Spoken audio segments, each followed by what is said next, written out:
aubergine, and goat cheese. Torte with honey harissa sauce is a delicious and elegant dish. Here's a step-by-step guide to making it. Ingredients for the torte: 2 large aubergines sliced into thin rounds, olive oil for brushing, salt and pepper, 250 grams goat cheese log sliced into rounds. For the honey harissa sauce, 3 tablespoons honey, 1 tablespoon harissa paste, 1 tablespoon olive oil. Instructions. Step 1. Preheat the oven. Preheat your oven to 200 degrees Celsius or 400 degrees Fahrenheit. Step 2. Roast the aubergine slices. 1. Place the aubergine slices on a baking sheet. 2. Brush both sides of each slice with olive oil and season with salt and pepper. 3. Roast in the preheated oven for about 15 minutes or until they are tender and lightly browned. Step 3. Assemble the torte layers. Once roasted, allow the aubergine slices to cool slightly. Take 1 slice of roasted aubergine and place it on a parchment-lined baking sheet.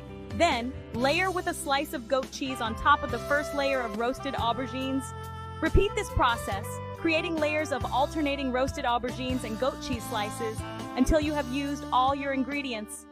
Step 4. Bake the torte. Bake in the preheated oven for around 10 minutes or until warmed through. Step 5. Make honey harissa sauce. In a small bowl, mix together honey, harissa paste, and olive oil. Then, drizzle the sauce over the baked aubergine and goat cheese torte before serving. Once ready, slice the tart carefully without disturbing its layers. Enjoy! Don't forget to like, share, and subscribe for more delicious recipes coming your way.